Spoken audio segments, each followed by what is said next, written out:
I want to start by stating to all of our HWDSB families, students, parents, and of course our staff, thank you so much. We recognize how difficult this time has been.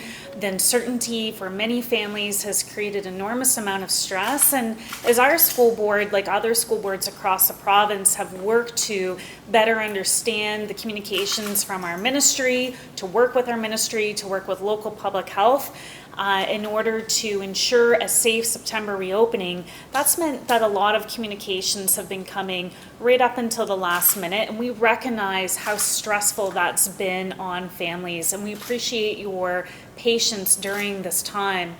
The message that I really want to communicate to our families is that we do have a phenomenal staff team that have been working extremely hard to ensure a safe September. Behind me, you'll see a number of supplies. Last night I was at the Education Center, and our entire first floor is completely dedicated to PPE, and that represents only 2 months of PPE. And those shipments will continue to come in over the year, and those operations will continue. Last week we did receive our outbreak protocol for COVID from the ministry, and our team across Hamilton, our principals, our staff have been working diligently to go over all of the protocols and ensure that our school staff teams are trained and supported. This week, parents may have already started to receive some communications from their schools, and they'll continue to receive communications this week and into next in order to ensure that all of our families continue to have the important details that they seek. Some of the details still have yet to come, so I know I've heard from many parents who continue to experience some different glitches on Parent Portal. Please rest assured that as long as you had your form into the school board on time, that your option that you selected, remote or in class, will be honored. Furthermore, that our staff continue to work to address the glitches, and again, we appreciate your patience. We recognize how stressful this is.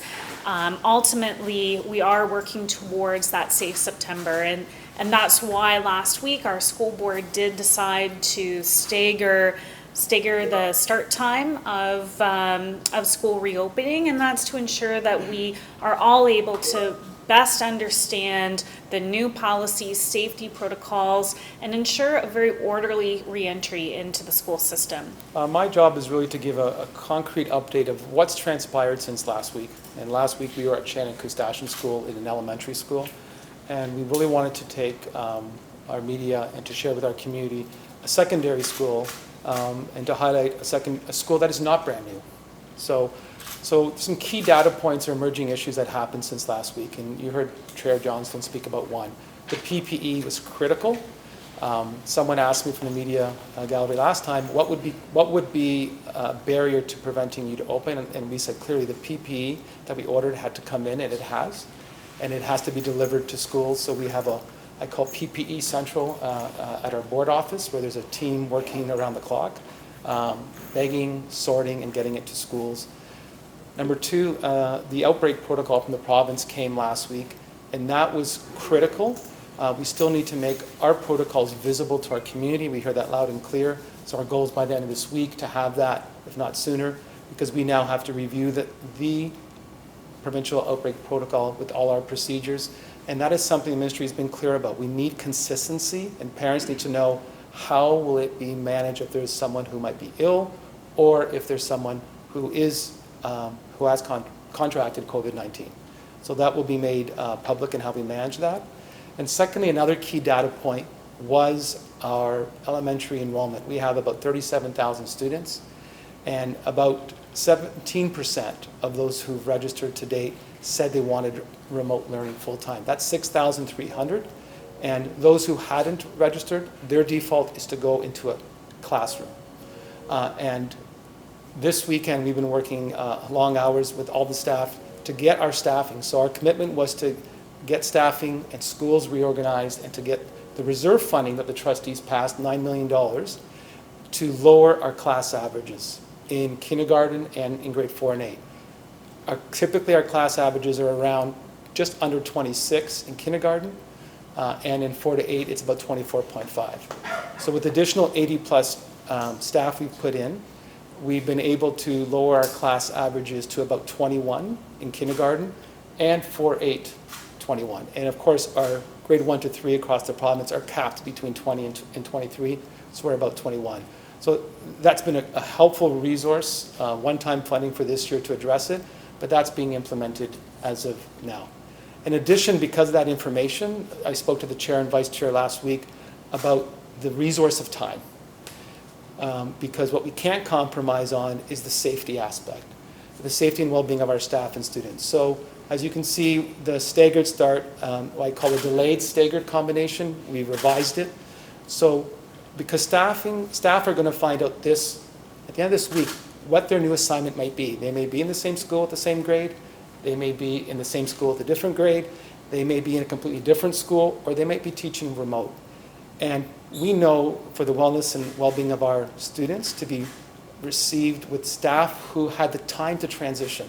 Not fair to ask staff on a Friday to say, here's your assignment and be ready for Tuesday. So Tuesday, and Wednesday, the 8th and 9th, are for staff transition times across our schools.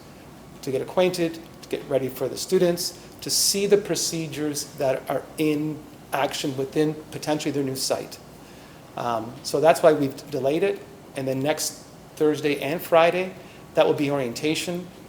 And JKs, it's critical for our JK students because it's the first time in our building. There will be visits, and we will be, with strict protocol, allowing, of course, parents to come in with their JK students so they can get acquainted, accustomed to the new environment.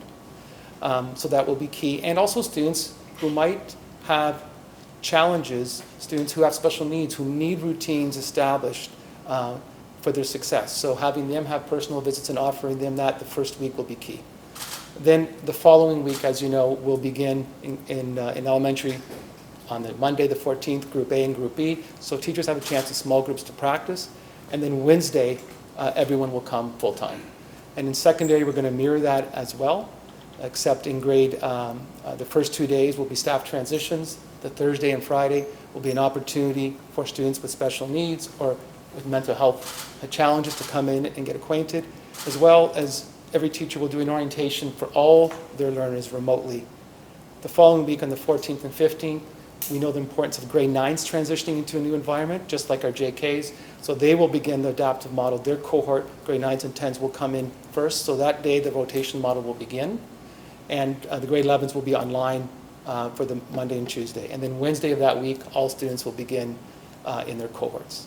And I'll close with this, is that what staff is involved in right now, as you know, there was 3 PA days that the ministry had dedicated for learning. So staff, tomorrow, starting today, they have a PA day, but tomorrow and, again, my days mixed up here, but 3 days in a row, they'll be involved in review of all those procedures and protocols, as well as key training around anti-racism and anti-oppression. And I think it's important to position that, because people said, that's essential now. Why is that essential now?